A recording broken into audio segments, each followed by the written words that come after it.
여러분 안녕하십니까? 남북 정상이 마주하는 날 4월 27일로 확정됐습니다. 2박 3일 동안 만났던 과거와 달리 하루만 만납니다. 경우에 따라 서울과 평양을 출퇴근하는 셔틀 회담이 될 가능성도 있습니다. 한반도 비핵화라는 운명적인 숙제를 풀어야 할 순간이 하루하루 다가오고 있습니다. 첫 소식 유승진 기자입니다. 남과 북은 양 정상들의 뜻에 따라 2018년 남북 정상회담을 4월 27일 판문점 남측 지역 평화의 집에서 개최하기로 하였다. 오전 10시부터 판문점 북측 통일각에서 열린 고위급 회담에서 남북은 다음 달 27일 정상회담을 여는데 합의했습니다. 남북 정상회담은 2000년 6월, 2007년 10월 열린 데 이어 세 번째로 11년 만입니다. 이에 앞서 다음 달 4일 판문점 남측 지역에선 의전과 경호 등에 관한 실무회담도 열립니다. 남북 정상 간 한라인 구축을 위한 통신 실무회담의 날짜와 장소는 추후 확정하기로 했습니다. 정상회담 의제가 공동보도문에 포함되진 않았지만 남북 간 의견 교환은 이루어진 것으로 전해졌습니다. 두 정상의 만남은 한반도 비핵화와 평화정착, 남북관계 발전이라는 위대한 여정의 또 다른 시작일 것입니다. 북측도 폭넓은 논의 가능성을 내비쳤습니다. 우제 문제가 다 그 북남관계에서 제기되는 모든 문제가 다 하는 겁니다. 민심이 바라는 게 우리의 우제입니다. 남북은 4월 중 후속 고위급 회담을 통해 의제 문제를 계속 협의해 나갈 예정입니다. 채널A 뉴스 유승진입니다.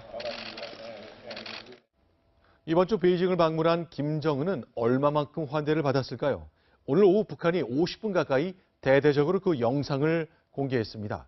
지금부터 소개해드리는 영상은 철저히 김정은을 중심으로 북한이 촬영하고 북한이 편집한 것들입니다. 먼저 곽정화 기자입니다. 군악대가 나팔을 불자 금빛 회장을 헤치고 김정은과 리설주가 레드카펫 위로 걸어옵니다. 경의하는 최고領導자 김정은 동지의 역사적인 중국 방문을 환영하는 의식이 인민대회당에서 성대히 거행됐습니다. 비공개 방문이지만 의장대 사열까지 합니다. 국빈과 다를 바 없습니다. 석군평 동지의 안내를 받으시며 중국인민해방군 육군, 해군, 공군, 명예비병대를 사열하셨습니다.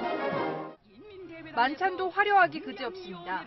만찬은 호화로운 샹들리에와 금빛 장식으로 둘러싸인 인민대회당 금색 대청에서 열렸습니다.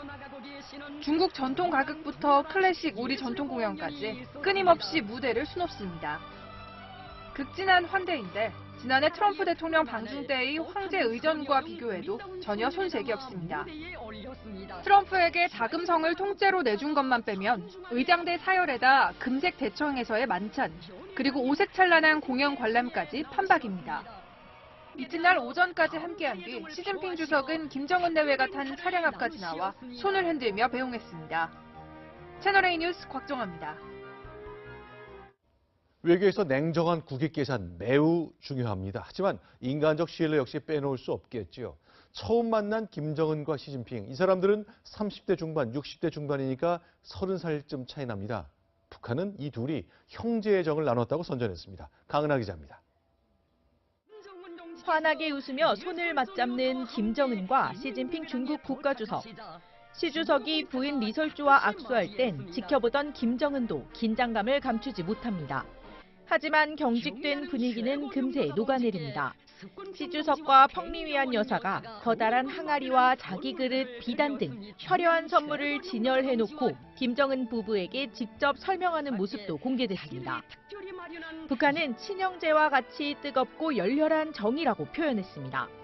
두 당 두 나라 최고領導자들 사이에 오가는 친형제와 같이 뜨겁고 열렬한 정이 흘러넘쳤습니다.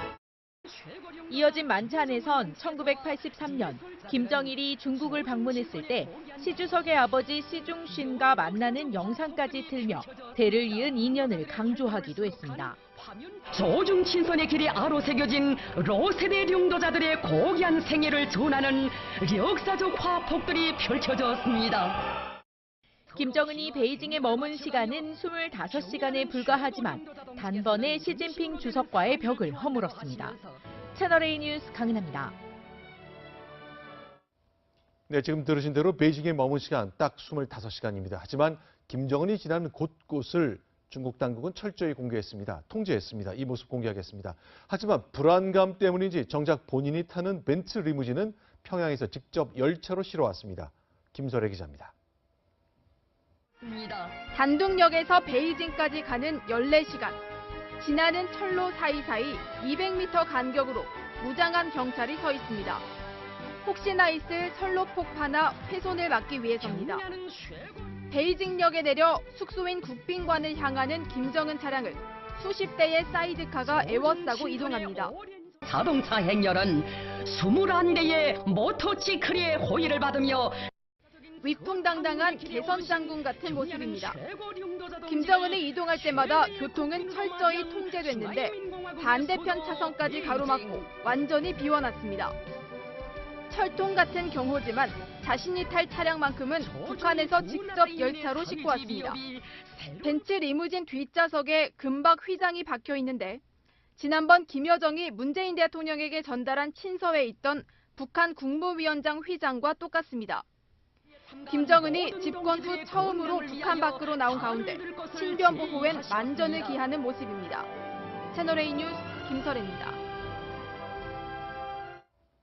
김정은이 먼저 제안하고 트럼프 대통령이 즉석에서 수용한 북미 정상회담은 3주째 공식적으로는 논의되지 않고 있습니다.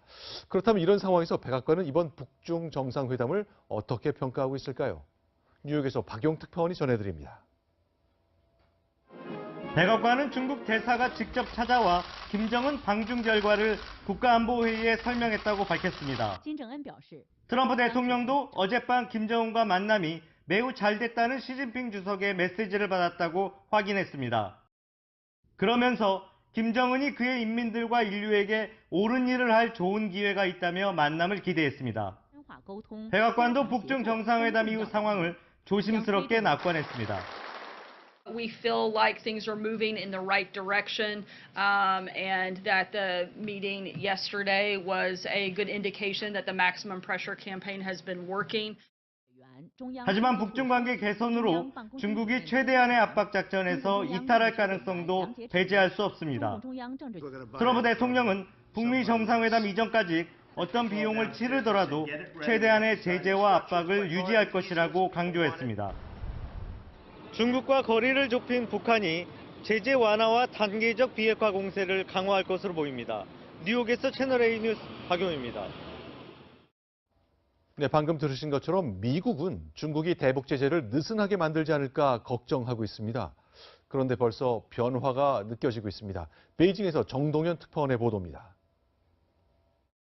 중국은 유엔 안전보장이사회의 대북 제재 이행 의지에는 변함이 없다고 강조했습니다. 我们也一直本着这一原则，在半岛问题上发挥着积极的建设性作用。作为安理会常任理事国，中方履行自己国际义务的意愿，是毋庸置疑的。 하지만 접경 지역을 중심으로 압박이 느슨해지는 분위기가 감지되고 있습니다. 지난 1월 중국 정부의 제재 대상이었던 북한 식당들이 속속 영업을 재개한 것으로 확인됐습니다. 단둥 최대 북한 식당인 류경 식당은 다시 영업을 시작했고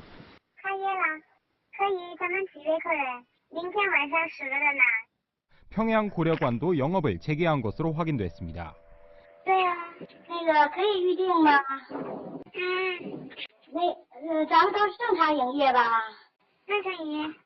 중국 상무부는 1월 10일까지 북한 자본이 투입된 식당과 기업의 모두 철수를 명령했고 1월 초 선양 칠보산 호텔 등 상당수 북한 기업이 영업을 중단했지만 다시 돈벌이를 시작한 겁니다. 대북 제재에 직접적인 영향을 받는 변경 무역은 여전히 찬바람이 불고 있지만 곧 제재가 해제될 것이라는 기대가 높아지고 있습니다. 단둥은 대북 제재의 피해를 가장 크게 받은 곳입니다. 김정은이 베이징을 다녀간 이후에 북중 간 훈풍의 기대감 역시 가장 먼저 시작되고 있습니다. 베이징에서 채널A 뉴스 정동현입니다. 세월호 참사 당일 청와대의 늑장 부실 대응에는 이유가 있었습니다. 이른바 문고리 3인방이 사고의 심각성을 인지하고도 박근혜 전 대통령에게 곧바로 보고하지 않은 건데요.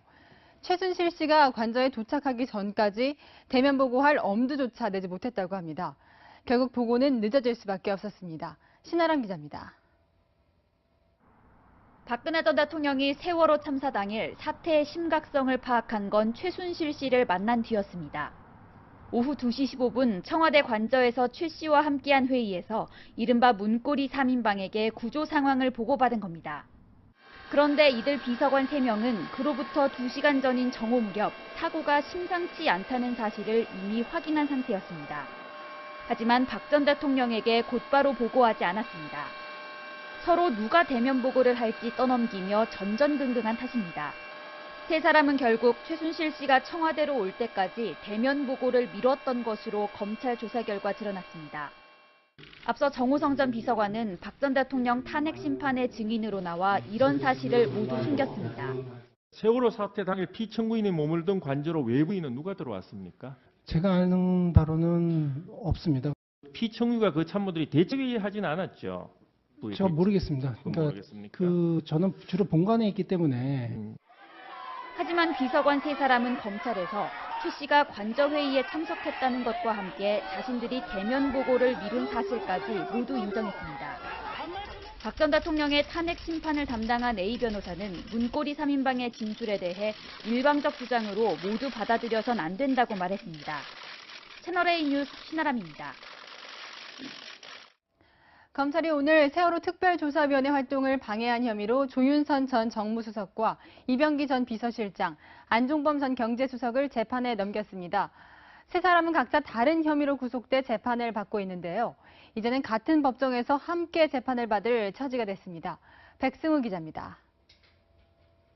검찰이 이병기 전 비서실장, 조윤선 전 정무수석, 안종범 전 경제수석을 기소한 건 이들이 세월호 특별조사의 활동을 방해할 목적으로 권한을 남용했다고 봤기 때문입니다. 같은 혐의로 지난달 재판에 넘겨진 김영석 전 해양수산부 장관과 윤학배 전 차관의 윗선이 이 세 사람이라고 본 겁니다. 대응문건 작성 지시 혐의 어찌 인정하시나요? 조 전 수석은 특조위가 박근혜 전 대통령에게 불리한 결정을 내리는 걸 사전에 막는 대응 체계를 만들라고 지시한 혐의를 받고 있습니다. 검찰은 이 지시를 받은 윤 전 차관과 특조위 파견 해수부 공무원들이 단체 대화방을 만들어 특조위 회의 내용 등을 수시로 공유한 사실을 확인했습니다. 이 전 실장과 안 전 수석은 특조위의 세월호 참사 당일 박 전 대통령의 7시간 행적조사가 무산되게 하라고 지시한 혐의를 받고 있습니다. 특조위 파견 공무원들이 조사 불가 논리나 특조위 비판 문건을 만든 것도 두 사람의 지시에 따른 걸로 검찰은 보고 있습니다. 다만 검찰은 같은 혐의로 조사한 해수부 간부 3명에 대해선 상부 결정을 따랐을 뿐이라며 기소하지 않기로 결정했습니다. 채널A 뉴스 백승우입니다. 자유한국당이 대변인들의 논평 때문에 곤욕을 치르고 있습니다. 경찰을 개에 비유해 비판했다 사과했는데 이번에는 세월호 7시간 수사와 관련해 박근혜 전 대통령을 두둔하다 논평을 완전히 다시 썼습니다. 김기정 기자입니다. 검찰이 세월호 7시간 수사 결과를 발표하자 홍지만 자유한국당 대변인이 어제 저녁 박근혜 전 대통령을 두둔하는 논평을 냈습니다. 세월호 7시간에 대한 촛불 집회를 광란의 시간으로 언급하며 국정농단이란 제목으로 끌려내려온 박근혜 전 대통령이 불쌍하다고 적었습니다. 논란이 일자 홍 대변인은 첫 논평 배포 후 2시간 정도 지나 박 전 대통령이 불쌍하다는 표현을 편파적으로 수사받은 게 사실이다로 바꿨습니다. 하지만 비판은 더 거세졌고 한국당은 오늘 새로운 논평을 냈습니다. 그 시간에 집무실에 있지 않고 침실에 있었다는 그 자체 하나만으로도 잘못됐습니다. 그러면서 홍 대변인의 논평은 당과 상의하지 않은 개인적인 논평이었다고 선긋기까지 했습니다. 더불어민주당은 섞고 대조할 대상은 한국당이라고 비판했습니다. 부역하고 앞장섰던 자유한국당의 책임도 결코 가볍지 않습니다. 어제 논평도 참으로 기가 막히고 가련하기조차 합니다. 채널A 뉴스 김기정입니다. 국민과 유가족 앞에 네, 세월호 7시간을 규명한 검찰 수사 결과 사회부 강경석 기자와 이야기 이어가겠습니다. 네, 키워드 먼저 소개해 주시죠. 네, 오늘의 키워드는 4시간의 미스터리입니다. 세월호 참사 당일 7시간 가운데 3시간은 검찰 수사 결과 드러났지만 나머지 4시간은 여전히 베일에 가려져 있습니다. 지금부터 차근차근 짚어보겠습니다. 네, 먼저 짚어볼 부분이 그동안 박근혜 전 대통령의 당일 행적을 두고 여러 가지 괴담이 많았잖아요. 결국 그 괴담이 모두 사실이 아닌 것으로 드러난 건가요? 네, 최순실 씨의 전 남편인 정윤혜 씨를 모처에서 만났다는 소문을 비롯해 청와대 내에서 구판을 벌였다거나 의료 시술을 받느라 이 7시간의 행적을 스스로 공개하지 못했다는 주장이 대표적인 괴담이었습니다. 하지만 어제 발표한 검찰 수사 결과에 따르면 모두 사실이 아니었습니다. 다만 첫 보고를 받았던 그리고 지시를 내렸던 오전 10시 22분부터 최순실 씨를 비롯한 5인방, 문고리 3인방과 함께 5인 회의를 하기 전까지 남겨진 4시간의 진실은 아직 밝혀지지 않았습니다. 네, 4시간이 아직 남아있다면 이 4시간에 대한 억측이나 괴담이 또다시 생길 수도 있는데 이 4시간 동안 도대체 무엇을 한 겁니까? 네, 검찰이 6개월에 걸쳐서 즉 객관적인 증거를 바탕으로 관련자 63명을 조사한 결과에 따르면 4시간 동안 박 전 대통령이 만난 외부인은 한 명도 없었습니다. 관전에서 의료 시술 행위도 없었다고 검찰은 못 박았습니다. 오전 10시 41분 청와대 의무실 간호장교가 관저로 들어가 의료용 가글액을 전달한 게 전부였습니다. 당시 가글액을 전달했던 간호장교는 2016년 12월 국회 국정조사 3차 청문회에서 이렇게 말했습니다. 시간대는 명확하게 생각나지는 않습니다. 저는 그냥 지시가 있으면은 갖다 드려요. 그러면 왜 가끔 의료용 가글을 쓰셨을까요? 하필이면 그날? 네. 다만 검찰은 당시 전후 상황을 조사한 결과 박 전 대통령이 3월만 유럽 순방을 다녀온 뒤에 컨디션이 좋지 않았다는 진술을 확보했고 또 당시 인후염 관련 진료를 받았던 것으로 보인다고 설명했습니다. 이런 진술을 바탕으로 추론은 할 수 있지만 객관적인 사실은 아니라 4시간 동안 뭘 하고 있었는지 본인을 직접 조사하기 전에는 결론을 내릴 수 없는 상황인 겁니다. 네, 이런 국가적 참사 상황에서 내실에 머무르고 있다는 것을 이해하기 어렵다는 분들이 많은데 박근혜 전 대통령이 평소에도 이렇게 내실에 머무는 시간이 많았다면서요? 네, 박 전 대통령과 관저에서 지낸 유일한 인물이죠. 이 관저 요리 담당사인 요리연구가 김막업 씨는 지난해 5월 언론 인터뷰에서 7시간 행적이 어떠니 온갖 말들이 있었지만 그냥 평소처럼 내실에 있었던 거다. 이렇게 얘기를 했습니다. 그 세월호 참사 당일도 평소와 다를 바 없었다는 얘기입니다. 네, 평소와 다를 바 없었다. 그런데 오늘 조윤선 전 정무수석 등이 이 세월호 특조위 활동을 방해한 혐의로 또다시 재판에 넘겨졌잖아요. 도대체 왜 이렇게 박근혜 전 대통령 시기 청와대는 이 세월호 7시간에 대해서 숨기려고 한 겁니까? 검찰이 내린 결론은 최순실 때문이었다는 겁니다. 문고리 3인방은 구속된 뒤 최 씨가 참사 당일에 청와대에 왔다는 사실이 밝혀질까 봐 비밀로 유지하고 있었다고 진술했습니다. 이 4년이 지난 뒤에야 겨우 채워지고 있는 이 7시간의 행적. 하지만 남은 시간은 여전히 미스터리입니다. 결국 진실을 밝혀낼 수 있는 이 마지막 퍼즐 조각은 박 전 대통령밖에 없습니다. 파면된 전직 대통령이 국민을 위해 지켜야 할 마지막 의무는 진실을 밝히는 일로 보입니다. 네, 여기까지 듣겠습니다. 사회부 강경석 기자였습니다. 1948년에 벌어진 제주 4.3 사건에서 수많은 제주도민들이 희생을 당했었죠. 올해로 70주년을 맞아 제주도는 이날을 지방 공휴일로 지정했습니다. 그런데 이날은 제주도 공무원들만 쉬는 날이라는군요. 김지환 기자입니다. 4.3 추념일을 지방 공휴일로 지정하는 조례안이 통과됩니다. 찬성 31명으로 제78항은 가결되었음을 선언합니다. 정부가 형평성을 이유로 한 차례 제의를 요구했지만 다시 의결한 겁니다. 제주도에는 4.3 희생자들을 추모하는 공원이 이렇게 조성되어 있는데요. 올해로 70주년을 맞는 제주 4.3의 의미를 널리 알리기 위해 제주도는 4월 3일을 지방 공휴일로 공포했습니다. 지방자치단체가 자체 지방 공휴일을 정한 건 제주도가 처음입니다. 하지만 법정 공휴일이 아니다 보니 도청과 의회, 산하기관 공무원만 쉴 수 있습니다. 4.3의 의미를 되새기는 취지는 좋지만 공무원만 특혜를 누린다는 볼멘 소리가 나옵니다. 아니라고 생각하는데요. 공휴일까지는. 그게 불만이죠. 공무원은 혜택이 너무 많은 것 같아요. 반발이 따르자 제주도는 업무 공백이 없도록 비상근무 체제를 유지하겠다고 한 발 물러섰습니다. 저희가 많은 민원을 받았거든요. 왜 공무원만 쉬냐고. 차별은 아닌데 그렇게 돼버리니까 어느 분도 쉬는 건 아니고. 논란은 있지만 5.18 기념일이 있는 광주도 관심을 보이고 있습니다. 제주에서도 지금 이렇게 하고 있다라고 그 부분 저희가 한번 파악을 해가지고 검토는 좀 해야 될 필요성이 있지 않나. 그러나 법적 근거가 없다는 이유로 정부가 반대하고 있어서 논란은 계속될 걸로 보입니다. 채널A 뉴스 김시환입니다. 네, 안희정 전 충남지사가 어젯밤 구속을 피했습니다. 검찰은 성폭행 혐의를 보강 수사하겠다고 말했습니다. 조영민 기자입니다. 여기서 성폭행 혐의를 받고 있는 안희정 전 충남지사가 구치소를 나서고 있습니다. 전날 구속영장 심사를 받은 이후 대기했다가 법원의 구속영장 기각 결정이 나자 곧바로 풀려난 겁니다. 말씀드렸던 것 지금 다 제 불찰이고 제 잘못입니다. 부끄럽습니다. 국민 여러분 죄송합니다. 용서해 주십시오. 앞서 법원은 증거인멸이나 도주 우려가 없고 지금 구속하면 피의자의 방어권을 지나치게 제한하게 된다며 구속영장을 기각했습니다. 이에 검찰은 앞으로 성폭행 혐의 입증에 주력한다는 방침입니다.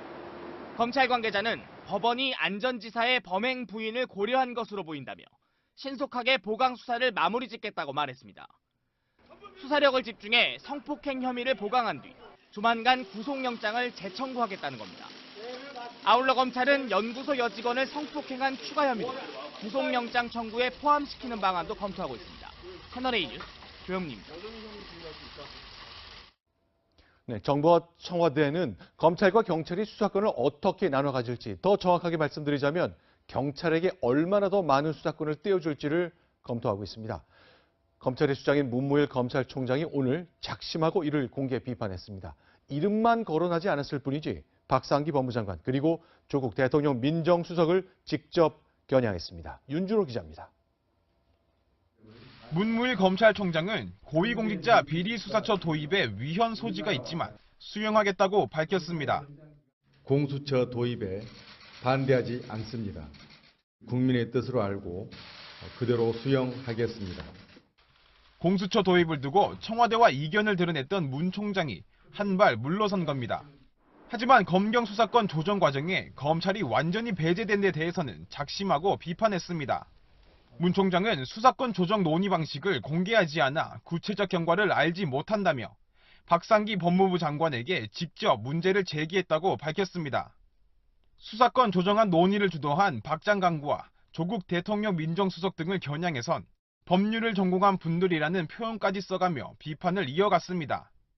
특히 경찰에 수사 종결권을 주는 방안을 놓고 실제로 그런 논의를 했을까 하는 미심쩍은 생각이 든다고 말했습니다. 법률가라며 논의할 수 없는 사안들이 담겨 있다고 평가한 겁니다. 그러면서 검경 수사권 조정은 경찰의 권한을 분산하는 자치경찰제 도입과 함께 논의돼야 한다고 강조했습니다. 청와대는 공식 논평 대신 김의겸 대변인 명의로 자치경찰 도입에는 시간이 필요하기 때문에 자치경찰제를 확대하면서 수사권 조정을 병행하는 것이 바람직하다고 밝혔습니다. 채널A 뉴스 윤준호입니다.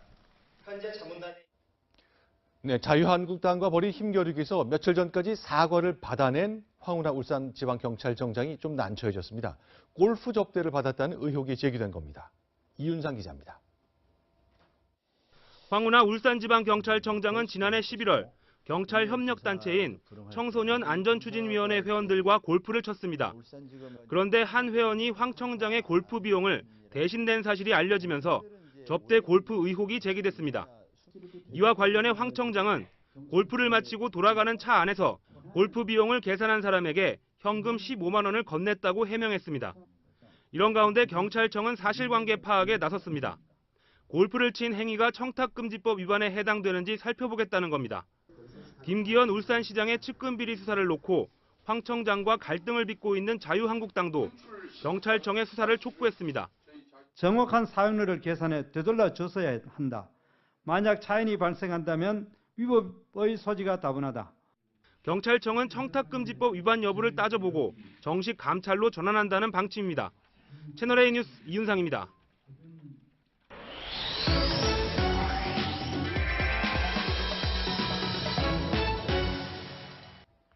오늘의 뉴스터치는 금괴를 빼돌린 절도 사기단의 이야기로 시작합니다.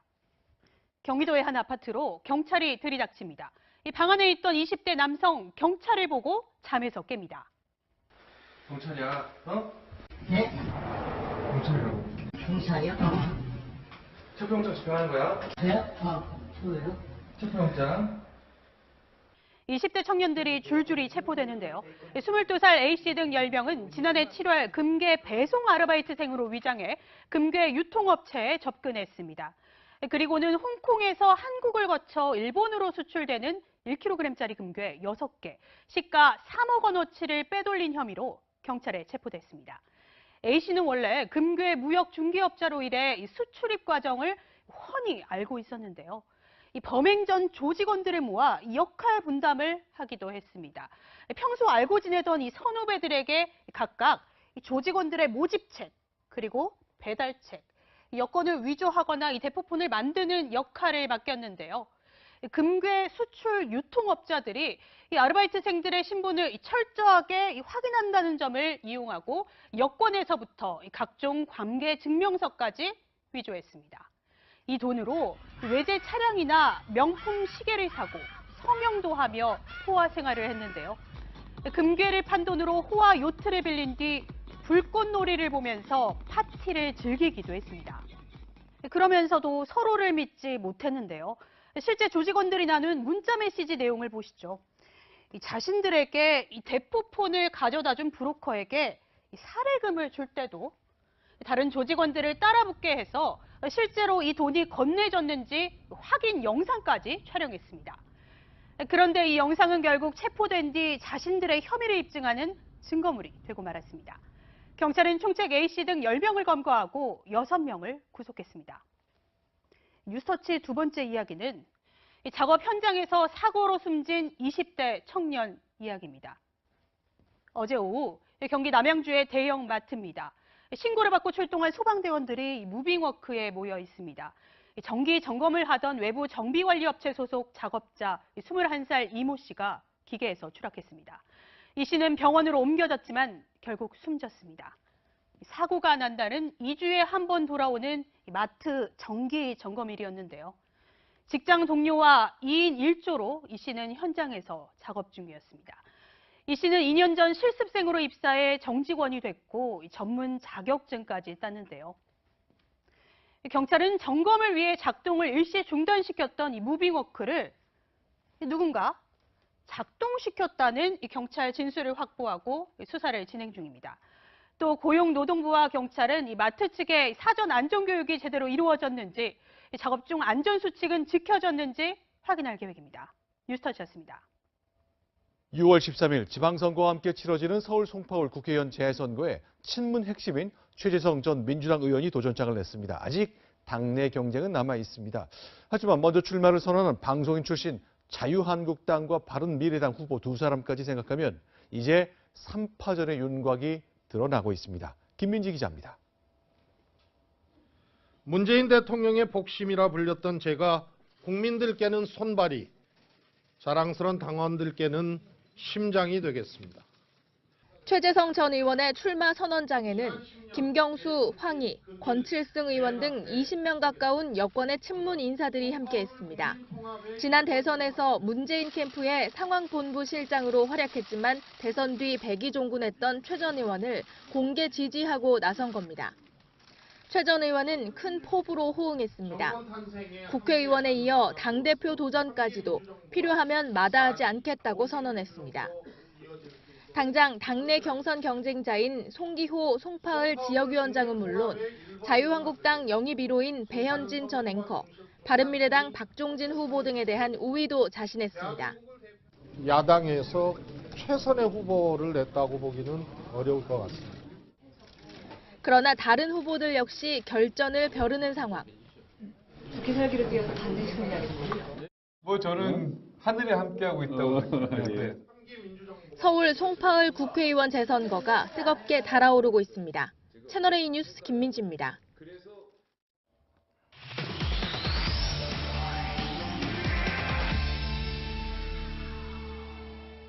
네, 뉴스 분석. 오늘은 정치부에서 야당 취재하고 있는 송찬욱 팀장과 함께 얘기 나눠보겠습니다. 자, 오늘 분석 키워드 뭔가요?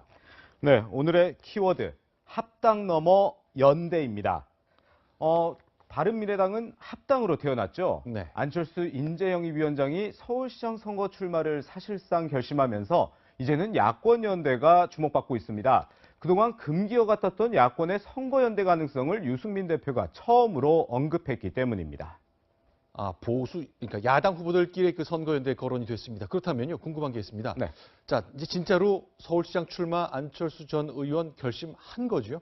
네, 바른미래당 안철수 인재영입위원장은 공식적으로는 다음 주 초에 출마 여부를 밝히겠다고 하고 있습니다. 하지만 취재를 해보니 출마 결심은 사실상 끝났고 이르면 이번 일요일, 늦어도 다음 주 초에는 출마 선언을 할 것으로 보입니다. 자, 1년 전에 대통령이 도전했던 정치인이기 때문에 서울시장에 나서기로 마음을 굳혔다. 궁금합니다. 진짜로 시장을 하겠다는 겁니까? 아니면 대선까지 가겠다는 겁니까? 네, 우선 지금 좀 준비 상황부터 조금 설명을 하자면요. 출마 선언만 하면 선거팀이 곧바로 가동될 수 있도록 준비를 하고 있는 것으로 알고 있고요. 안 위원장은 바른미래당 의원들에게 보좌진을 즉각 차출할 수 있도록 협조 요청을 한 상태입니다. 그만큼 일단 서울시장에 대한 의지는 좀 강하다는 건데 그러나 이제 진짜 생각이 뭘까 생각하면 당연히 대권 도전이라고 봐야겠죠. 서울시장은 당이 요청하고 또 자신이 좀 희생하는 그런 차원으로 좀 생각을 하고 있는 것 같습니다. 자, 그러니까 4년 임기 중에 3년 반 정도를 한 뒤에 그만둬야 될 수도 있다는 얘기로 들립니다. 어쨌건 한때 동지였던 박원순과 안철수 이 두 사람 7년 만에 마주쳤습니다. 양쪽 다 전략 짜고 있겠죠. 그렇습니다. 우선 안철수 인재영입위원장 같은 경우에는 박원순 서울시장에 무능력하다는 점을 집중 부각시킬 것으로 보입니다. 이제 7년 전 양보가 오히려 서울의 발전을 가로막은 선택이었다는 점을 강조할 것 같습니다. 최근에는 최대 현안 가운데 하나인 미세먼지 문제에 대해서 적극적인 목소리를 내고 있는 것도 이 같은 맥락입니다. 자, 정확하게 실시간으로 시민들께 제공해야 되는데 벌써 몇 년 전부터 사실은 대책을 세웠어야 되는 겁니다. 그 연구조차 제대로 하고 있지 않습니다.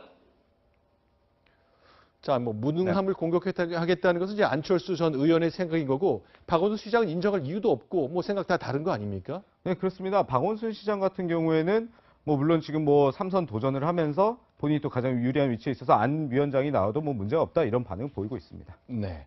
자, 그렇다면 실제로 보면요. 안철수 위원장 주변 사람들에서 갖고 있는 생각 이런 건 어떤 겁니까? 네, 지금 보시는 바와 같이 이제 안철수 위원장의 좀 측근들의 얘기를 들어봤더니 그러니까 안 위원장이 2011년에 터무니없는 지지율 격차에도 양보를 했다. 이거에 대해서 오히려 시민들의 미안한 마음이 있을 것이다 이렇게 설명을 합니다. 그러니까 박 시장한테 양보를 해서 본인이 출마를 했었어야 되는데 양보를 한 후에 박 시장이 7년 동안 서울시장을 했다 이런 비판입니다. 자, 그러면요 이제 좀 본론에 관련된 질문을 드려볼게요. 유승민 대표가 야권 연대 얘기했단 말이죠. 이 가능성은 어떻게 보세요? 네, 일단 야권 연대라는 언급 자체를 처음 했기 때문에 조금 놀라운 사실이기도 한데요. 우선 유승민 대표의 발언을 직접 들어보겠습니다. 바른미래당이 자유한국당하고 선거연대를 할 거냐 생각해 본 일이 없고 만약 안철수 위원장의 승리, 당선 가능성 같은 걸 생각해 보면 그런 생각을 충분히 할 수 있거든요.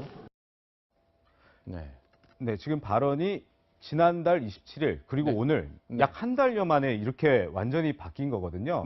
연대 가능성을 처음으로 언급한 건데 하지만 이제 선거연대까지는 국민의당 출신 의원들과 자유한국당의 반발, 외부의 비판 등 넘어야 할 산은 물론 많이 있습니다. 간단히 좀 여쭤보겠습니다. 민주당에서는 그러면 안철수 전 대표의 출마 선언 구도에 영향을 줍니까? 네, 일단 그 박원순 서울시장과 그 경쟁을 하고 있는 우상호, 박영선 의원 같은 경우에는 내가 안 위원장과 맞서는 적임자다 이렇게 주장을 하고 있습니다. 그런데 아직까지는 경선 판도에 큰 변화는 없지만 선거까지 시간이 제법 남아 있어서 안철수 후보의 공식적인 등장, 후보 단일화 그리고 이제 미세먼지 공방 등의 변수에 따라 판도가 이제 바뀔 수도 있을 것 같습니다. 알겠습니다. 여기까지 듣겠습니다. 지금까지 정치부의 송찬욱 팀장이었습니다. 고맙습니다. 오늘 문재인 정부 고위공직자들의 재산 현황이 공개됐는데요. 그런데 청와대 참모진과 장관급 인사 35%가 다주택자로 나타났습니다. 강남권에 집을 보유한 이들도 상당수였는데요. 정부의 강도 높은 압박에도 집을 판 공직자는 얼마 안 되는 것 같습니다. 조현상 기자입니다. 청와대 장하성 정책실장이 보유하고 있는 서울 잠실에 있는 한 아파트입니다. 배우자와 공동 소유인 이 아파트에 대해 장 실장이 공직자윤리위에 신고한 가격은 공시지가 기준인 12억대로 실거래가는 거의 2배에 육박합니다. 국토부 실거래가 공개 시스템에 따르면 장 실장 소유의 전용 면적 134제곱미터 아파트는 작년 말 기준 한 채의 실거래가가 23억 원을 넘었습니다. 장 실장은 이뿐만 아니라 경기도 가평에 단독주택도 보유하고 있습니다. 장 실장처럼 청와대 참모 중 집이 2채 이상인 사람은 박형철 반부패 비서관과 조환기 의전 비서관을 비롯해 15명에 달합니다. 대통령의 경제과외교사로 알려진 김현철 경제보좌관은 공시지가 8억대 대치동 아파트를 보유하고 있다고 신고했는데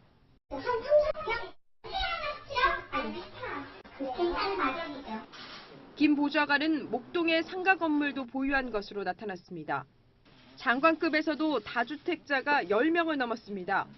김상곤 부총리는 대치동과 분당에 각각 아파트 한 채씩 갖고 있다고 신고했고 유영민 과학기술통신부 장관도 집이 2채, 강경화 장관은 남편과 함께 집 3채를 보유 중이었습니다. 자기가 꼭 필요해서 사는 거 아니라면은 집을 파는 게 좋겠다. 내년 4월까지 우리가 시간을 드렸거든요. 다주택자를 투기 수요로 규정하고 강력한 규제에 나선 정부 정책을 무색히 할 만큼 고위공직자 상당수는 여전히 다주택 상태를 유지하고 있습니다. 채널A 뉴스 조현선입니다. 당초 예상과 달리 황사의 영향은 없었습니다. 오늘 한낮에는 겉옷차림이 덥게 느껴질 정도로 포근했는데요. 해가 진 지금도 쌀쌀하지도 않고 바람이 오히려 시원하게 느껴질 정도입니다. 내일도 먼지 걱정은 없겠습니다. 황사는 대부분 중국 북동 지방으로 빠져나갔습니다. 내일도 대부분 지역의 미세먼지 농도가 보통 수준 보이겠고요. 수도권 지역만 한때 나쁨 수준 보일 수 있겠습니다. 한낮의 포근함도 계속되는데요. 서울과 대전은 20도, 대구가 19도로 예상되고요. 얇은 겉옷 하나면 큰 일교차에 대비할 수 있겠습니다. 영동과 일부 경북 지역은 건조특보가 발효 중입니다. 이 지역은 바람도 강해서 작은 불씨도 조심하셔야겠습니다. 봄 기운은 더 짙어지며 다음 주엔 거리의 풍경도 더 화사해지겠고요. 일요일 오후에는 중부 지역에 비 소식이 있어서 주말 계획에 참고하시면 좋겠습니다. 오늘 경남 진해에서는 벚꽃이 활짝 피어났습니다. 중부 지역도 다음 주 후반에는 화사한 봄꽃을 누리실 수 있을 것 같습니다. 지금까지 명동에서 채널A 뉴스 남혜정입니다. 청년에게 꿈과 희망을 채널A가 함께합니다. 시청해주셔서 감사합니다. 여러분 안녕하십니까? 남북 정상이 마주하는 날 4월 27일로 확정됐습니다. 2박 3일 동안 만났던 과거와 달리 하루만 만납니다. 경우에 따라 서울과 평양을 출퇴근하는 셔틀 회담이 될 가능성도 있습니다. 한반도 비핵화라는 운명적인 숙제를 풀어야 할 순간이 하루하루 다가오고 있습니다. 첫 소식 유승진 기자입니다. 남과 북은 양 정상들의 뜻에 따라 2018년 남북 정상회담을 4월 27일 판문점 남측 지역 평화의 집에서 개최하기로 하였다. 오전 10시부터 판문점 북측 통일각에서 열린 고위급 회담에서 남북은 다음 달 27일 정상회담을 여는데 합의했습니다. 남북 정상회담은 2000년 6월, 2007년 10월 열린 데 이어 세 번째로 11년 만입니다. 이에 앞서 다음 달 4일 판문점 남측 지역에선 의전과 경호 등에 관한 실무회담도 열립니다. 남북 정상 간 한라인 구축을 위한 통신 실무회담의 날짜와 장소는 추후 확정하기로 했습니다. 정상회담 의제가 공동보도문에 포함되진 않았지만 남북 간 의견 교환은 이루어진 것으로 전해졌습니다. 두 정상의 만남은 한반도 비핵화와 평화정착, 남북관계 발전이라는 위대한 여정의 또 다른 시작일 것입니다. 북측도 폭넓은 논의 가능성을 내비쳤습니다. 우주의 문제가 다 북남관계에서 제기되는 모든 문제가 다 하는 겁니다. 민심이 바라는 게 우리의 우주입니다. 남북은 4월 중 후속 고위급 회담을 통해 의제 문제를 계속 협의해 나갈 예정입니다. 채널A 뉴스 유승진입니다. 이번 주 베이징을 방문한 김정은은 얼마만큼 환대를 받았을까요? 오늘 오후 북한이 50분 가까이 대대적으로 그 영상을 공개했습니다. 지금부터 소개해드리는 영상은 철저히 김정은을 중심으로 북한이 촬영하고 북한이 편집한 것들입니다. 먼저 곽정화 기자입니다. 군악대가 나팔을 불자 금빛 휘장을 헤치고 김정은과 리설주가 레드카펫 위로 걸어옵니다. 경의하는 최고領導者 김정은 동지의 역사적인 중국 방문을 환영하는 의식이 인민대회당에서 성대히 거행됐습니다. 비공개 방문이지만 의장대 사열까지 합니다. 국빈과 다를 바 없습니다. 습근평 동지의 안내를 받으시며 중국인민해방군 육군, 해군, 공군, 명예비병대를 사열하셨습니다. 만찬도 화려하기 그지없습니다. 만찬은 호화로운 샹들리에와 금빛 장식으로 둘러싸인 인민대회당 금색 대청에서 열렸습니다. 중국 전통 가극부터 클래식 우리 전통 공연까지 끊임없이 무대를 수놓습니다. 극진한 환대인데 지난해 트럼프 대통령 방중 때의 황제 의전과 비교해도 전혀 손색이 없습니다. 트럼프에게 자금성을 통째로 내준 것만 빼면 의장대 사열에다 금색 대청에서의 만찬, 그리고 오색찬란한 공연 관람까지 판박입니다. 이튿날 오전까지 함께한 뒤 시진핑 주석은 김정은 내외가 탄 차량 앞까지 나와 손을 흔들며 배웅했습니다. 채널A 뉴스 곽정아입니다. 외교에서 냉정한 국익 계산 매우 중요합니다. 하지만 인간적 신뢰 역시 빼놓을 수 없겠지요.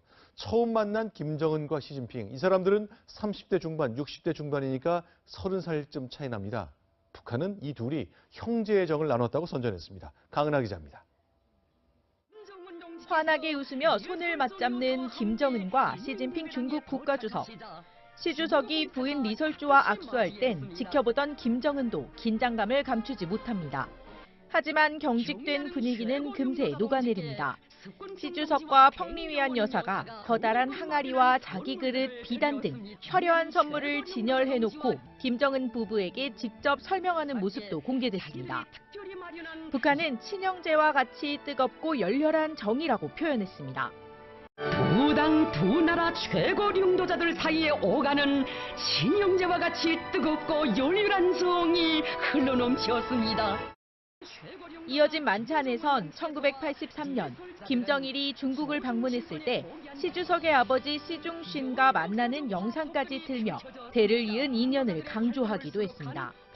조중 친선의 길이 아로새겨진 로세대領導자들의 고귀한 생애를 전하는 역사적 화폭들이 펼쳐졌습니다. 김정은이 베이징에 머문 시간은 25시간에 불과하지만 단번에 시진핑 주석과의 벽을 허물었습니다. 채널A 뉴스 강은하입니다. 네, 지금 들으신 대로 베이징에 머문 시간 딱 25시간입니다. 하지만 김정은이 지나는 곳곳을 중국 당국은 철저히 공개했습니다. 통제했습니다. 이 모습 공개하겠습니다. 하지만 불안감 때문인지 정작 본인이 타는 벤츠 리무진은 평양에서 직접 열차로 실어왔습니다. 김설혜 기자입니다. 단둥역에서 베이징까지 가는 14시간. 지나는 철로 사이사이 200m 간격으로 무장한 경찰이 서 있습니다. 혹시나 있을 철로 폭파나 훼손을 막기 위해서입니다. 베이징역에 내려 숙소인 국빈관을 향하는 김정은 차량을 수십 대의 사이드카가 에워싸고 이동합니다. 자동차 행렬은 21대의 모터시클의 호의를 받으며 위풍당당한 개선장군 같은 모습입니다. 김정은이 이동할 때마다 교통은 철저히 통제됐는데 반대편 차선까지 가로막고 완전히 비워놨습니다. 철통 같은 경호지만 자신이 탈 차량만큼은 북한에서 직접 열차로 싣고 왔습니다. 벤츠 리무진 뒷좌석에 금박 휘장이 박혀 있는데 지난번 김여정이 문재인 대통령에게 전달한 친서에 있던 북한 국무위원장 휘장과 똑같습니다. 김정은이 집권 후 처음으로 북한 밖으로 나온 가운데 신변 보호엔 만전을 기하는 모습입니다. 채널A 뉴스 김설혜입니다. 김정은이 먼저 제안하고 트럼프 대통령이 즉석에서 수용한 북미 정상회담은 3주째. 이 대포폰을 가져다준 브로커에게 사례금을 줄 때도 다른 조직원들을 따라붙게 해서 실제로 이 돈이 건네졌는지 확인 영상까지 촬영했습니다. 그런데 이 영상은 결국 체포된 뒤 자신들의 혐의를 입증하는 증거물이 되고 말았습니다. 경찰은 총책 A씨 등 10명을 검거하고 6명을 구속했습니다. 뉴스터치 두 번째 이야기는 이 작업 현장에서 사고로 숨진 20대 청년 이야기입니다. 어제 오후 경기 남양주의 대형 마트입니다. 신고를 받고 출동한 소방대원들이 무빙워크에 모여 있습니다. 정기 점검을 하던 외부 정비관리업체 소속 작업자 21살 이모 씨가 기계에서 추락했습니다. 이 씨는 병원으로 옮겨졌지만 결국 숨졌습니다. 사고가 난다는 2주에 한 번 돌아오는 마트 정기 점검일이었는데요. 직장 동료와 2인 1조로 이 씨는 현장에서 작업 중이었습니다. 이 씨는 2년 전 실습생으로 입사해 정직원이 됐고 전문 자격증까지 땄는데요. 경찰은 점검을 위해 작동을 일시 중단시켰던 이 무빙워크를 누군가 작동시켰다는 이 경찰 진술을 확보하고 수사를 진행 중입니다. 또 고용노동부와 경찰은 이 마트 측의 사전 안전교육이 제대로 이루어졌는지, 작업 중 안전수칙은 지켜졌는지 확인할 계획입니다. 뉴스터치였습니다. 6월 13일 지방선거와 함께 치러지는 서울 송파울 국회의원 재선거에 친문 핵심인 최재성 전 민주당 의원이 도전장을 냈습니다. 아직 당내 경쟁은 남아 있습니다. 하지만 먼저 출마를 선언한 방송인 출신 자유한국당과 바른미래당 후보 두 사람까지 생각하면 이제 3파전의 윤곽이 드러나고 있습니다. 김민지 기자입니다. 문재인 대통령의 복심이라 불렸던 제가 국민들께는 손발이, 자랑스러운 당원들께는 심장이 되겠습니다. 최재성 전 의원의 출마 선언장에는 김경수, 황희, 권칠승 의원 등 20명 가까운 여권의 친문 인사들이 함께했습니다. 지난 대선에서 문재인 캠프의 상황본부 실장으로 활약했지만 대선 뒤 백의종군했던 최 전 의원을 공개 지지하고 나선 겁니다. 최 전 의원은 큰 포부로 호응했습니다. 국회의원에 이어 당대표 도전까지도 필요하면 마다하지 않겠다고 선언했습니다. 당장 당내 경선 경쟁자인 송기호 송파을 지역위원장은 물론 자유한국당 영입 1호인 배현진 전 앵커, 바른미래당 박종진 후보 등에 대한 우위도 자신했습니다. 야당에서 최선의 후보를 냈다고 보기는 어려울 것 같습니다. 그러나 다른 후보들 역시 결전을 벼르는 상황. 국회 살기를 위해서 반드시 승리하겠습니다. 저는 하늘에 함께하고 있다고 생각하는데. 서울 송파을 국회의원 재선거가 뜨겁게 달아오르고 있습니다. 채널A 뉴스 김민지입니다.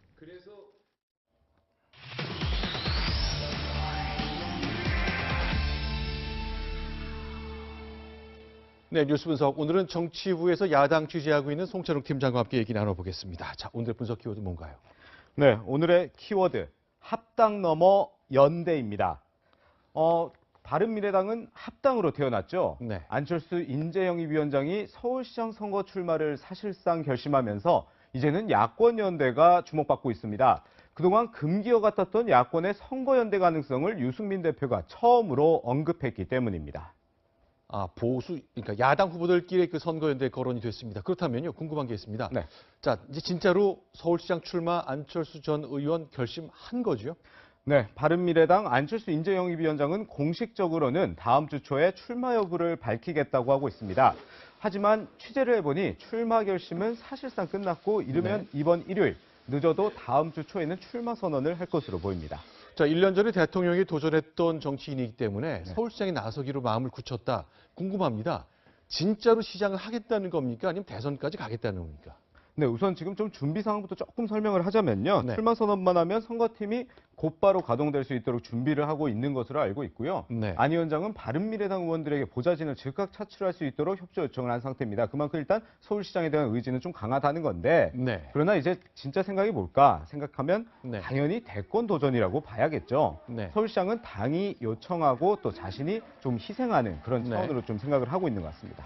자, 그러니까 4년 임기 중에 3년 반 정도를 한 뒤에 그만둬야 될 수도 있다는 얘기로 들립니다. 어쨌건 한때 동지였던 박원순과 안철수 이 두 사람 7년 만에 마주쳤습니다. 양쪽 다 전략 짜고 있겠죠? 그렇습니다. 우선 안철수 인재영입위원장 같은 경우에는 박원순 서울시장에 무능력하다는 점을 집중 부각시킬 것으로 보입니다. 이제 7년 전 양보가 오히려 서울의 발전을 가로막은 선택이었다는 점을 강조할 것 같습니다. 최근에는 최대 현안 가운데 하나인 미세먼지 문제에 대해서 적극적인 목소리를 내고 있는 것도 이 같은 맥락입니다. 자,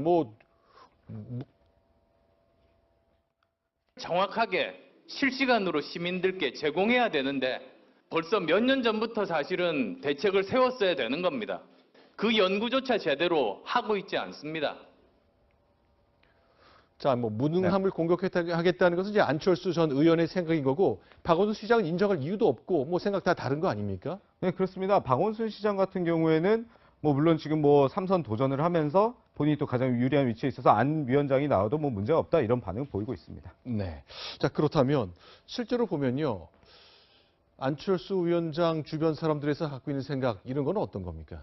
네, 지금 보시는 바와 같이 이제 안철수 위원장의 좀 측근들의 얘기를 들어봤더니, 그러니까 안 위원장이 2011년에 터무니없는 지지율 격차에도 양보를 했다. 이거에 대해서 오히려 시민들의 미안한 마음이 있을 것이다 이렇게 설명을 합니다. 그러니까 박 시장한테 양보를 해서 본인이 출마를 했었어야 되는데 양보를 한 후에 박 시장이 7년 동안 서울시장을 했다 이런 비판입니다. 자, 그러면요 이제 공식적으로는 논의되지 않고 있습니다. 그렇다면 이런 상황에서 백악관은 이번 북중 정상회담을 어떻게 평가하고 있을까요? 뉴욕에서 박용 특파원이 전해드립니다. 백악관은 중국 대사가 직접 찾아와 김정은 방중 결과를 국가안보회의에 설명했다고 밝혔습니다. 트럼프 대통령도 어젯밤 김정은과 만남이 매우 잘 됐다는 시진핑 주석의 메시지를 받았다고 확인했습니다. 그러면서 김정은이 그의 인민들과 인류에게 옳은 일을 할 좋은 기회가 있다며 만남을 기대했습니다. 백악관도 북중 정상회담 이후 상황을 조심스럽게 낙관했습니다. We feel like things are moving in the right direction, and that the meeting yesterday was a good indication that the maximum pressure campaign has been working. 하지만 북중 관계 개선으로 중국이 최대한의 압박 작전에서 이탈할 가능성도 배제할 수 없습니다. 트럼프 대통령은 북미 정상회담 이전까지 어떤 비용을 치르더라도 최대한의 제재와 압박을 유지할 것이라고 강조했습니다. 중국과 거리를 좁힌 북한이 제재 완화와 단계적 비핵화 공세를 강화할 것으로 보입니다. 뉴욕에서 채널A 뉴스 박용입니다. 네, 방금 들으신 것처럼 미국은 중국이 대북 제재를 느슨하게 만들지 않을까 걱정하고 있습니다. 그런데 벌써 변화가 느껴지고 있습니다. 베이징에서 정동현 특파원의 보도입니다. 중국은 유엔 안전보장이사회의 대북 제재 이행 의지에는 변함이 없다고 강조했습니다. 我们也一直本着这一原则，在半岛问题上发挥着积极的建设性作用。作为安理会常任理事国，中方履行自己国际义务的意愿，是毋庸置疑的。 하지만 접경 지역을 중심으로 압박이 느슨해지는 분위기가 감지되고 있습니다. 지난 1월 중국 정부의 제재 대상이었던 북한 식당들이 속속 영업을 재개한 것으로 확인됐습니다. 단둥 최대 북한 식당인 류경 식당은 다시 영업을 시작했고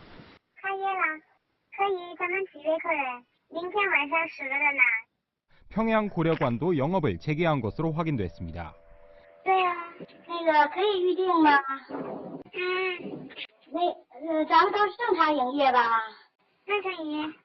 중국 상무부는 1월 10일까지 북한 자본이 투입된 식당과 기업의 모두 철수를 명령했고 1월 초 선양 칠보산 호텔 등 상당수 북한 기업이 영업을 중단했지만 다시 돈벌이를 시작한 겁니다. 대북 제재에 직접적인 영향을 받는 변경무역은 여전히 찬바람이 불고 있지만 곧 제재가 해제될 것이라는 기대가 높아지고 있습니다.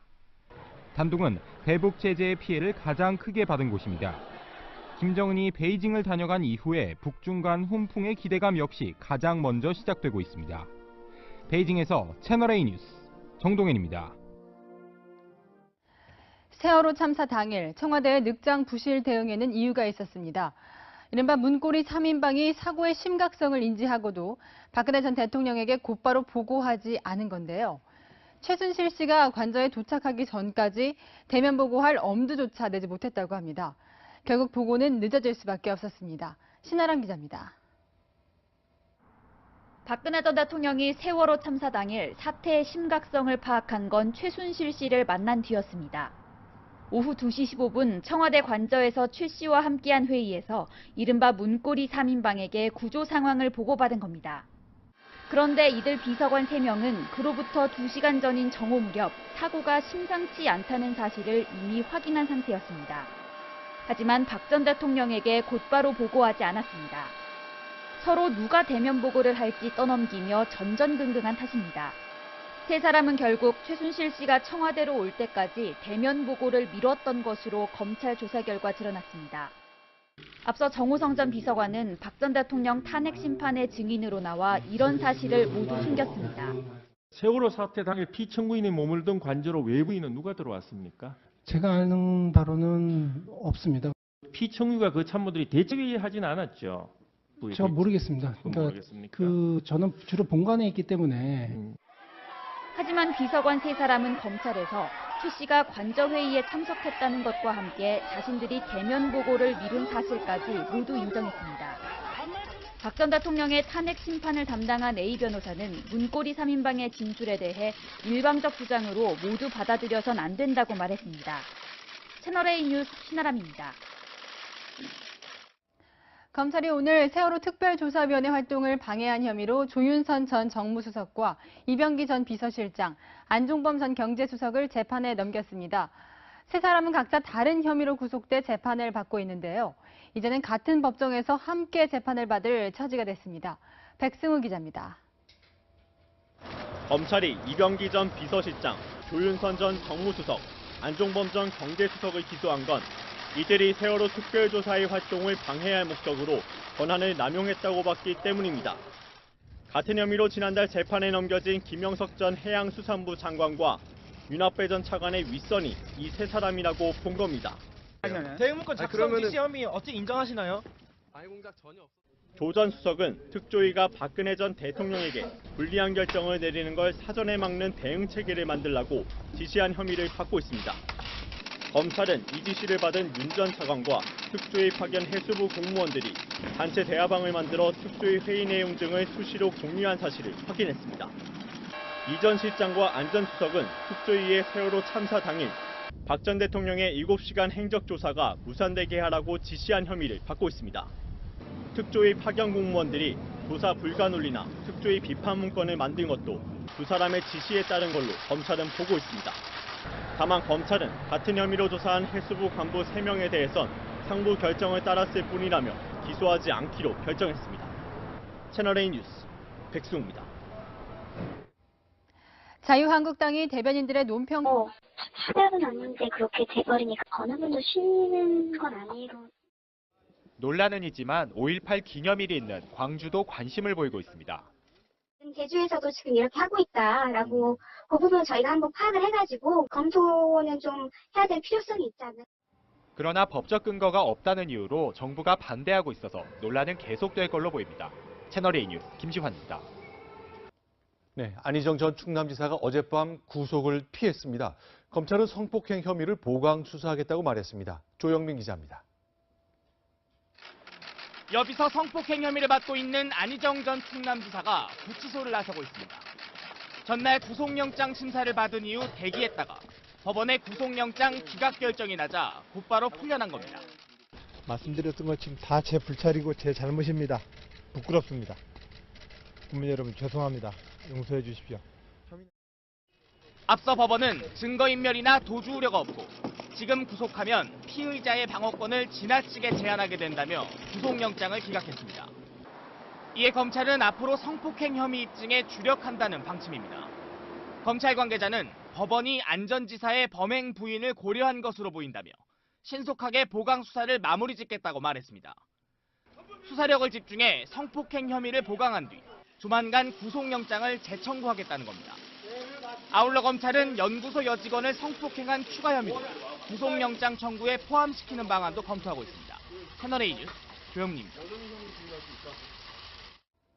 네, 정부와 청와대는 검찰과 경찰이 수사권을 어떻게 나눠 가질지 더 정확하게 말씀드리자면 경찰에게 얼마나 더 많은 수사권을 떼어줄지를 검토하고 있습니다.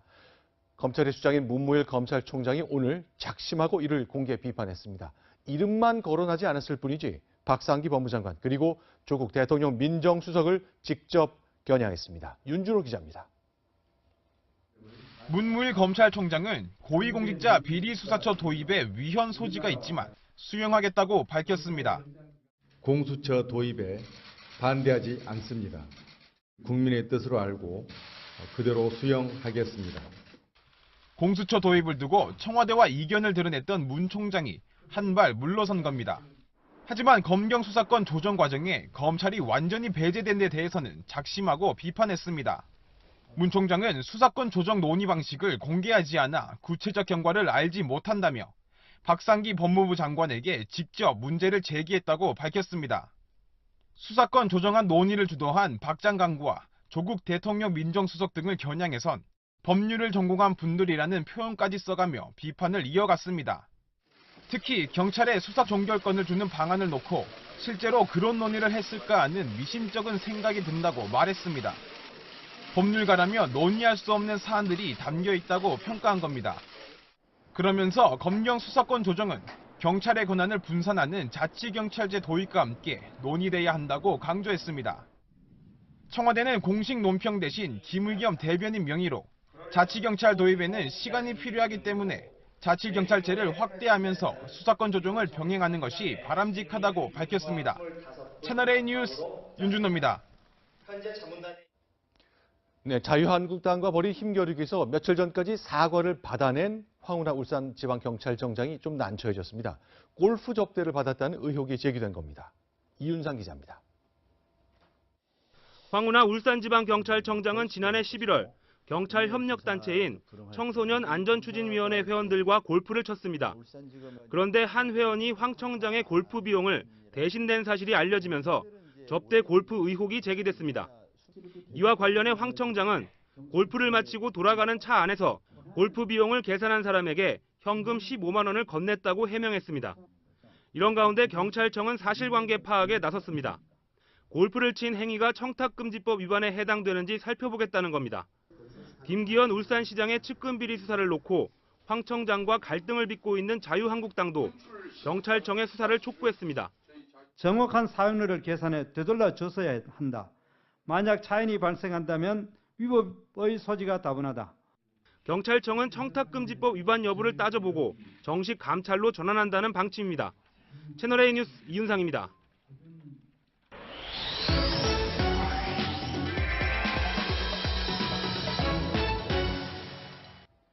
오늘의 뉴스터치는 금괴를 빼돌린 절도 사기단의 이야기로 시작합니다. 경기도의 한 아파트로 경찰이 들이닥칩니다. 이 방 안에 있던 20대 남성 경찰을 보고 잠에서 깹니다. 경찰이야, 어? 네? 경찰이라고. 경찰이요? 체포영장 집행하는 거야? 네? 뭐예요? 체포영장. 20대 청년들이 줄줄이 체포되는데요. 22살 A씨 등 10명은 지난해 7월 금괴 배송 아르바이트생으로 위장해 금괴 유통업체에 접근했습니다. 그리고는 홍콩에서 한국을 거쳐 일본으로 수출되는 1kg짜리 금괴 6개, 시가 3억 원어치를 빼돌린 혐의로 경찰에 체포됐습니다. A씨는 원래 금괴 무역 중개업자로 일해 수출입 과정을 훤히 알고 있었는데요. 이 범행 전 조직원들을 모아 역할 분담을 하기도 했습니다. 평소 알고 지내던 이 선후배들에게 각각 조직원들의 모집책, 그리고 배달책, 여권을 위조하거나 이 대포폰을 만드는 역할을 맡겼는데요. 금괴 수출 유통업자들이 이 아르바이트생들의 신분을 철저하게 확인한다는 점을 이용하고 여권에서부터 각종 관계 증명서까지 위조했습니다.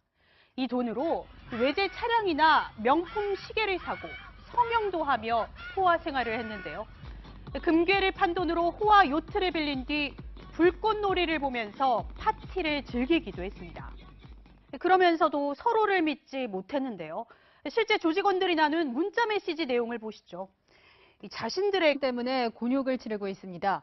경찰을 개에 비유해 비판했다 사과했는데 이번에는 세월호 7시간 수사와 관련해 박근혜 전 대통령을 두둔하다 논평을 완전히 다시 썼습니다. 김기정 기자입니다.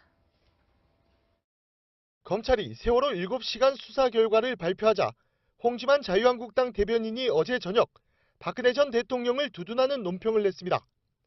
세월호 7시간에 대한 촛불 집회를 광란의 시간으로 언급하며 국정농단이란 제목으로 끌려 내려온 박근혜 전 대통령이 불쌍하다고 적었습니다. 논란이 일자 홍 대변인은 첫 논평 배포 후 2시간 정도 지나 박 전 대통령이 불쌍하다는 표현을 편파적으로 수사받은 게 사실이다로 바꿨습니다. 하지만 비판은 더 거세졌고 한국당은 오늘 새로운 논평을 냈습니다. 그 시간에 집무실에 있지 않고 침실에 있었다는 그 자체 하나만으로도 잘못됐습니다. 그러면서 홍 대변인의 논평은 당과 상의하지 않은 개인적인 논평이었다고 선긋기까지 했습니다. 더불어민주당은 섞고 대조할 대상은 한국당이라고 비판했습니다. 부역하고 앞장섰던 자유한국당의 책임도 결코 가볍지 않습니다. 어제 논평도 참으로 기가 막히고 가련하기조차 합니다. 채널A 뉴스 김기정입니다. 국민과 유가족 앞에 네, 세월호 7시간을 규명한 검찰 수사 결과 사회부 강경석 기자와 이야기 이어가겠습니다. 네, 키워드 먼저 소개해 주시죠. 네, 오늘의 키워드는 4시간의 미스터리입니다. 세월호 참사 당일 7시간 가운데 3시간은 검찰 수사 결과 드러났지만 나머지 4시간은 여전히 베일에 가려져 있습니다. 지금부터 차근차근 짚어보겠습니다. 네, 먼저 짚어볼 부분이 그동안 박근혜 전 대통령의 당일 행적을 두고 여러 가지 괴담이 많았잖아요. 결국 그 괴담이 모두 사실이 아닌 것으로 드러난 건가요? 네, 최순실 씨의 전 남편인 정윤회 씨를 모처에서 만났다는 소문을 비롯해 청와대 내에서 구판을 벌였다거나 의료 시술을 받느라 이 7시간의 행적을 스스로 공개하지 못했다는 주장이 대표적인 괴담이었습니다. 하지만 어제 발표한 검찰 수사 결과에 따르면 모두 사실이 아니었습니다. 다만 첫 보고를 받았던 그리고 지시를 내렸던 오전 10시 22분부터 최순실 씨를 비롯한 5인방, 문고리 3인방과 함께 5인 회의를 하기 전까지 남겨진 4시간의 진실은 아직 밝혀지지 않았습니다. 네, 4시간이 아직 남아있다면 이 4시간에 대한 억측이나 괴담이 또다시 생길 수도 있는데 이 4시간 동안 도대체 무엇을 한 겁니까?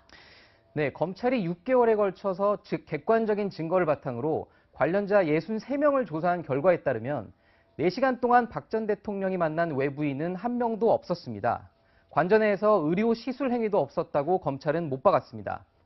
오전 10시 41분 청와대 의무실 간호장교가 관저로 들어가 의료용 가글액을 전달한 게 전부였습니다. 당시 가글액을 전달했던 간호장교는 2016년 12월 국회 국정조사 3차 청문회에서 이렇게 말했습니다.